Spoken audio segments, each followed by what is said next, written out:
How's it going, everyone? So what do I have now? I got a 2000 Chevy Impala. Customer dropped off and said my turn signals don't work. Okay, let's verify that. So here it is. Start it up.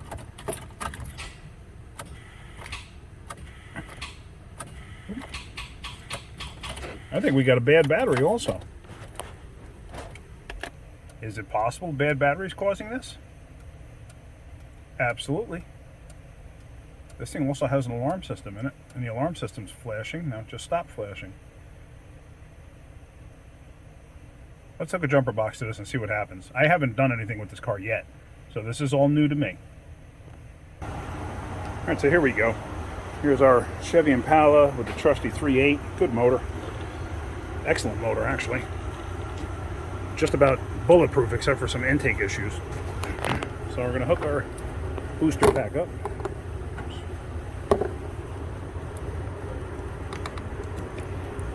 Just like that. All right, it's showing 11.9 volts.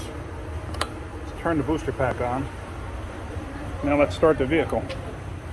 And that battery voltage can wreak havoc on things.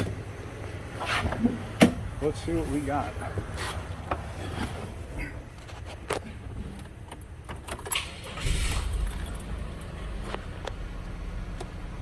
No, we got nothing. So what's your next step on something like this? Normally check fuses, stuff like that. I did check the brake lights already, and the brake lights do work. But GM has a weird way of doing certain things that a lot of times, believe it or not, the hazard switch is the problem. I've seen it numerous times over the years. It used to be a big problem on Grand Ams. They even had a recall on, what was it, S10 Blazers and pickups, stuff like that, where you'd actually have to replace a portion of the switch. Not the whole switch, they actually had to replace a portion of the switch to fix the problem with the hazards and the brake lights.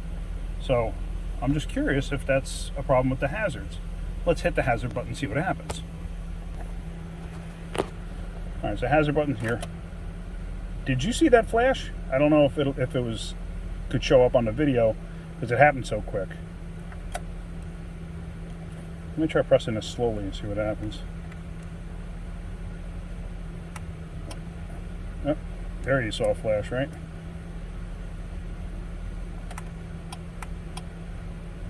See that? I got a problem with the hazard switch. If I play with it enough, I could probably get the turn signals to start working.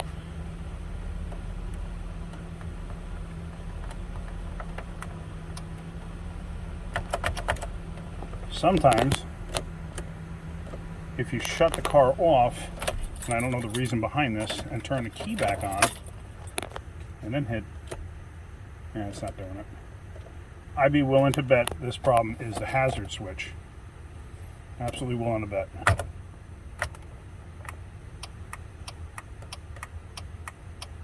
And now it's working. Yeah. So what I'm going to do is, because I know the hazard switch is a problem, right off the bat, I'm going to get a hazard switch for this and put that in first. Like I said, I have seen the hazard switch cause no turn signals. So, and I know the hazard switch is a problem, so I'm starting there. So let me just see if I can get one and go from there. Because I have to let the customer know this is where we're starting. I got a funny feeling that's going to fix the whole thing, though. So let's go that route and see what happens. All right, so I finally got a switch for that Impala. It's 2 days later. So now I'm going to start to detrim the dashboard to get the hazard switch out. And as you can see, this whole panel, this upper reveal panel, cover panel, whatever you want to call it, houses the switch. And it runs all the way across. It's one piece. So I don't know what's involved just yet, but I'm going to start taking things off. I think there might be a screw behind this end cap. I don't know. The screws are already missing up here. Somebody's already taken those out. And the dash itself, somebody had this upper dash cover off. And I don't know what they did, but obviously it's either not installed correctly or it's heat warped. Down here we do get heat warp on upper dash pads, but I don't think that's heat warped. You never know though. But yeah, I mean, it's not supposed to have that kind of a gap in it. I mean, that's insane. So let me start to figure out how to detrim that, and once I do, I'll get back into this and I'll show you what I'm doing. All right, that sounds good to me. Underneath the end cap here, you can see there's a screw up here. There's one on the other side also. I just took that out. So let me take this one out. Oops, I just put that down. Let me take this one out. Like I said, sometimes it's a little difficult for me to film certain things because I'm a one-man band here, and I basically am holding down a full-time job of repairing cars for somebody else while I do this. So let me start to get this off of here and see where it goes. I may have to take this lower panel out in order to gain access to some clips underneath, or screws possibly underneath. So let me start doing that and see where I go.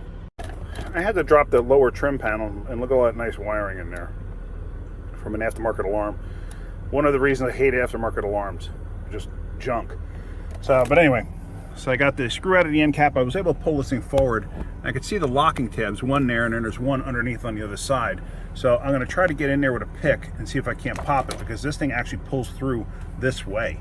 So let me see if I could do that. Unfortunately, I can't hold the camera and show you that at the same time. But as you can see, that's one of the locking tabs right there. So let's see if I can do this. So the short answer was no. No, I wound up having to pull more of it out. And here you see, I wound up having to pull that all out. A little bit of a pain to get these clips released. It was so tight, I was afraid of snapping something in the cover in this piece here. So, but I got it out even further. So now I should be able to get on those tabs. See that bottom one in here? Yeah, you can just see it. So now I can try to get on those and get that out. Okay, I finally got the tabs to release. So now this just comes out like this. And in typical GM fashion, they probably didn't give you enough wire, just enough wire. So now just disconnect it from here.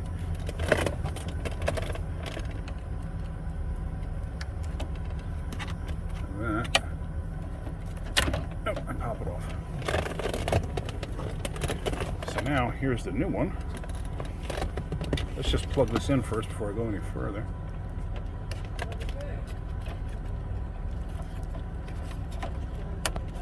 Okay, now do we have hazards? We have hazards. Shut those down. We have turn signal. We have turn signal. Now, I don't know if you can hear this. Let me get close to this. This is also the hazard flasher and turn signal flasher. Yep, you heard me correctly. The hazard switch is the hazard flasher and the turn signal flasher built into one. That's the weirdness I was trying to explain to you before. Why GM did it that way, I have no idea.